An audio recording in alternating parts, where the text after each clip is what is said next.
जय श्री कृष्ण। श्लोक 23।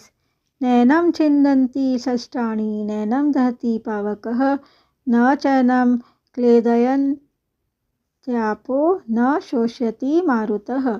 शस्त्र इस शरीर को काट नहीं सकते, अग्नि इसको जला नहीं सकती, जल इसको गीला नहीं कर सकता और वायु इसको सुखा नहीं सकती। नैनम छिन्दन्ति शस्त्राणि मतलब इस शरीर को शस्त्र नहीं काट सकते, क्योंकि ये प्रकृत शस्त्र जहाँ तक पहुँच ही नहीं सकते। जितने भी शस्त्र है वे सभी पृथ्वी तत्व से उत्पन्न होते हैं। यह पृथ्वी तत्व इस शरीर में किसी तरह का कोई विकार नहीं पैदा कर सकता।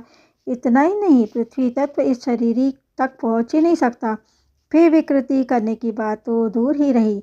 नैनम दहति पावक मतलब अग्नि इस शरीर को जला नहीं सकती, क्योंकि अग्नि वहाँ तक पहुँच ही नहीं सकती। वह जहाँ तक पहुँच ही नहीं सकती, तब उसके द्वारा जलाना कैसे हो सकता है।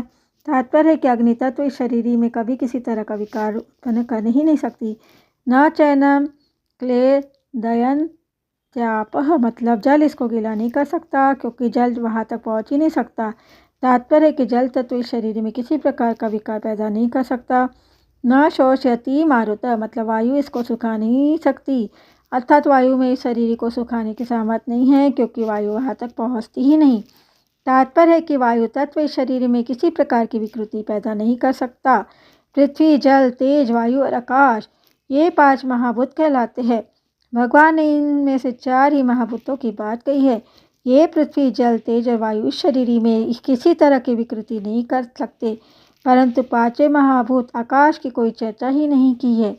इसका कारण है कि आकाश में कोई भी क्रिया करने की शक्ति नहीं है। क्रिया मतलब विकृति करने की शक्ति तो इन 4 महाभूतों में ही है।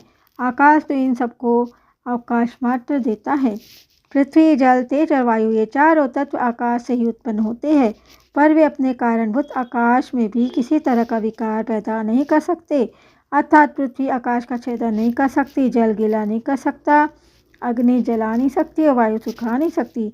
जब ये चारों तत्व अपने कारणभूत आकाश को, आकाश के कारणभूत महत्व को और महत्व के कारणभूत प्रकृति को भी कोई क्षति नहीं पहुँचा सकते, तब प्रकृति से सर्वथा अतीत शरीर तक ये पहुँच ही कैसे सकते हैं। इन गुणयुक्त पदार्थों की इस निर्गुण तत्व में पहुँच ही कैसे हो सकती है, नहीं हो सकती।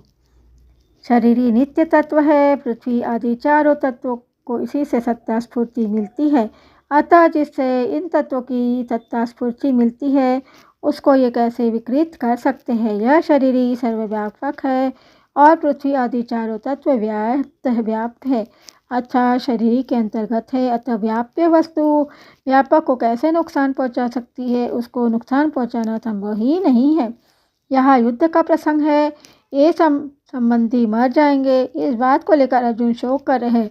अतः भगवान कहते हैं कि ये कैसे मर जाएंगे, क्योंकि वहाँ तक तो अस्त्र शस्त्रों की क्रिया पहुँचती नहीं, अर्थात शस्त्र के द्वारा शरीर कट जाने पर भी शरीर नहीं कटता, अग्न्यास्त्र के द्वारा शरीर जल जाने पर भी शरीर नहीं जलता, वर्णास्त्र के द्वारा शरीर गल जाने पर भी शरीर नहीं गलता, और वायव्यास्त्र के द्वारा शरीर सूख जाने पर भी शरीर नहीं सूखता।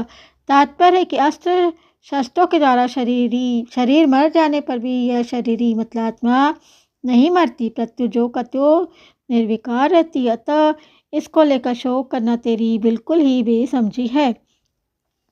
इस श्लोक का परिशिष्ट भाव है, हम कहते कि शरीर है तो परिवर्तन शरीर में होता है शरीर में नहीं होता। जैसे काठ है तो विकृति काठ में आती है में नहीं आती। काठ कटता है नहीं कटता, काठ जलता है नहीं जलता, काठ गीला होता है गीला नहीं होता, काठ सूखता है नहीं सूखता।